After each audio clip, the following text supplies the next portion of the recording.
ఓం లంబోదరం శివసుతం అంబికానందకారణం షడాననాగ్రజం వందే గణనాథం మహేశ్వరం. శుక్లాం బ్రహ్మ విచారసారపరమాం ఆద్యాం జగద్వ్యాపినీం వీణాపుస్తకధారిణీం అభయదాం జాడ్యాంధకారాపహాం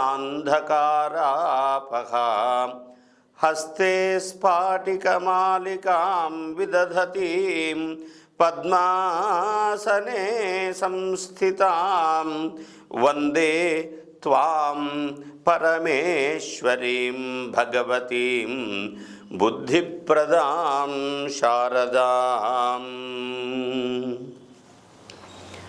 సింధూజ భక్తి ఛానల్ వీక్షిస్తూ ఉన్నటువంటి, ఈ ఛానల్ను ఆదరిస్తూ ఉన్నటువంటి ప్రేక్షకులకందరికీ కూడా, అట్లాగే ఈ ఛానల్ నిర్వహణ చేస్తున్నటువంటి యాజమాన్య బృందానికి అందరికీ కూడా కాలపురుషుడైనటువంటి పరమేశ్వరుడు ఈ సంవత్సరం క్రోధినామ సంవత్సరముగా స్వాగతింపబడుతున్నాడు. కాబట్టి ఈ రోజున మీకందరకు కూడా క్రోధినామ సంవత్సర ఉగాది శుభాకాంక్షలు, అమ్మవారి ఆశీర్వచనాలు తెలియజేస్తున్నాను. ఇవాళ నిజానికి సింధూజ భక్తి ఛానల్ అనేటువంటి ఈ ఛానల్లో మాట్లాడడము అనేటువంటి దానికి కూడా నేను నిజంగా గర్విస్తున్నాను, ఆనందపడుతున్నాను.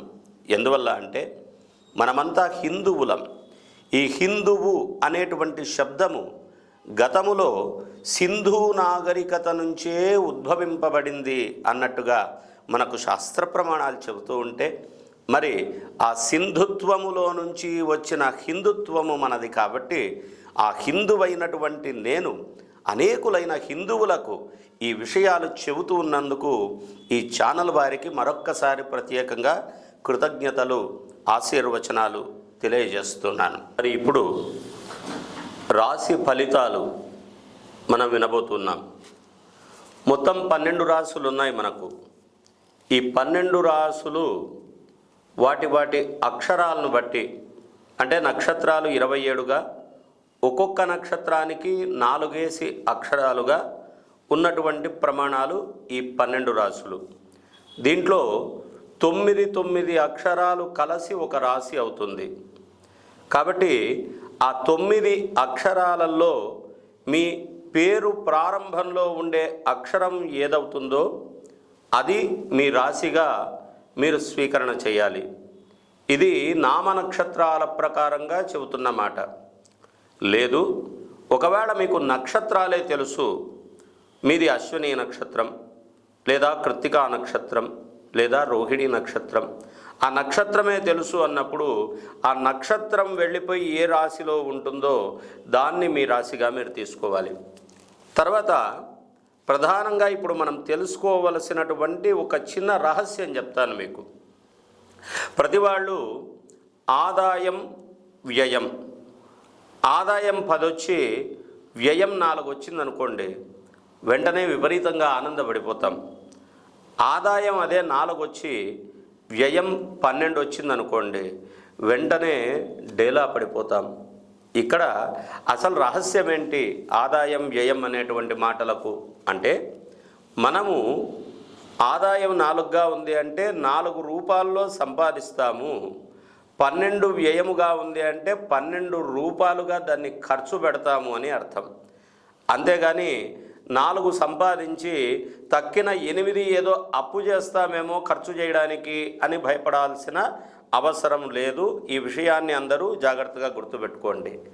2 ఆదాయము అంటే సౌకర్యం ఏంటి అంటే 2 రూపాయల్లో సంపాదిస్తాం, 12 వ్యయము అంటే 12 భాగాలుగా దాన్ని ఖర్చు పెడతాం. దీన్ని కొంచెం జాగ్రత్తగా ప్రతి వాళ్ళు గుర్తుపెట్టుకోవాల్సిందిగా మనవి. అయితే మొట్టమొదలుగా ఈ రాసుల్లో మేషరాశి అనేటువంటి వారి సంబంధమైనటువంటి ఫలితాలు ఇప్పుడు చెప్తున్నాను. మేషరాశి వాళ్ళు అంటే ఎవరు? చూ, చే, చో, లా ఈ 4 అక్షరాలు అశ్విని నక్షత్రం వాళ్ళు. లీ, లు, లే, లో ఈ 4 అక్షరాలు భరణీ నక్షత్రం వాళ్ళు. ఆ ఈ అక్షరం మాత్రం కృత్తికాలో మొదటి పాదం.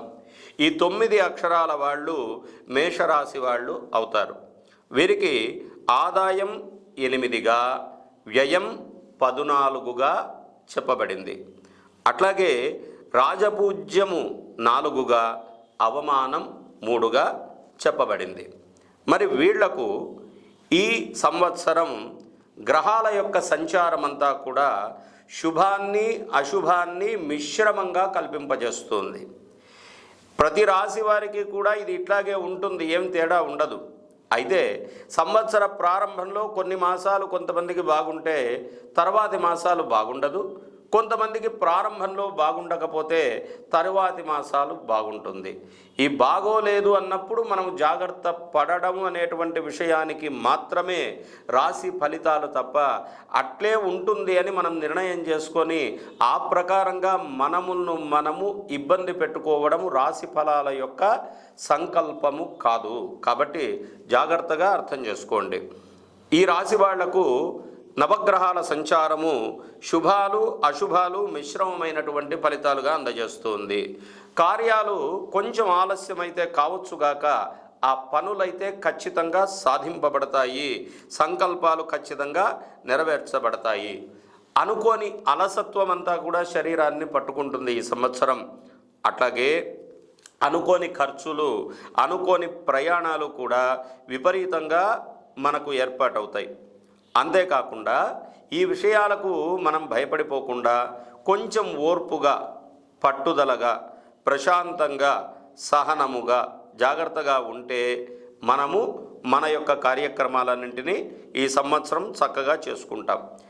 ఏప్రిల్ మాసం దగ్గర నుంచి దగ్గర ఆగస్టు సెప్టెంబర్ దాకా వీళ్లకు పనులన్నీ కొంచెం వేగవంతంగానే జరుగుతాయి. సెప్టెంబర్ దాటిన దగ్గర నుంచి డిసెంబర్ మాసం దాకా కొంచెము మందకొడిగా అంటే చాలా ఆలస్యమైపోతాయి. మళ్ళీ డిసెంబర్ తర్వాత వచ్చే ఏప్రిల్ దాకా మధ్యస్థంగా పనులు జరుగుతాయి. ఈ ప్రకారంగా ఈ రాశి వాళ్లకు ఉంటుంది. విద్యార్థులు అనేవాళ్ళు చాలా జాగ్రత్తగా గుర్తుపెట్టుకోవాలి. రాశి ఫలితాలను బట్టి మా విద్య, మా చదువు, మాకొచ్చే పరీక్ష ఫలితాలు అనే మాటను అందరూ పక్కకు పెట్టండి. ఎందుకంటే ఏ విద్యార్థి అయినా కూడా శ్రద్ధ పెట్టి చదివితేనే వానికి ఫలితం అనేటువంటిది వస్తుంది. కాబట్టి విద్యార్థులంతా కూడా దయచేసి ఈ రాశి ఫలితాలను ఆచరణలో తీసుకోవద్దు, వాటిని బట్టి మీరు ముందుకు వెళ్ళాలి అనే మాటను పెట్టుకోవద్దండి. ఇది విద్యార్థులకు నేను చేసే సూచన. తర్వాత ఉద్యోగస్తులైనటువంటి వాళ్లకు ఈ సంవత్సరంలో కొంచెం ప్రమోషన్లు అవి కలిగేటువంటి అవకాశాలు ఉన్నాయి. పేరు ప్రతిష్ట కలిగేటువంటి అవకాశాలు ఉన్నాయి. తర్వాత తెలియని వ్యక్తులకు మీరు పొరపాటున కూడా డబ్బిప్పించడం కానీ అట్లాంటి పనులు చేయకుండా ఉండడం మీకు మంచిది. తర్వాత అనవసరమైన పూచీలు పడకుండా ఉండడం కూడా మీరు చేస్తే మీకు మంచిది. అట్లాగే బంధువుల కారణం చేత చిన్నపాటి కలహాలు కూడా మీకు రావడానికి అవకాశాలు ఉన్నాయి. వాటి దగ్గర కూడా మీరు జాగ్రత్త పడడం మంచిది. ఆ తర్వాత వ్యవసాయం చేసే వాళ్ళకైతే సంతృప్తికరమైనటువంటి వ్యవసాయము, పంటలు పండేటువంటి అవకాశాలు ఉన్నాయి. పాడి చక్కగా మీరు చూసుకోగలిగేటువంటి సౌలభ్యాలు ఉన్నాయి.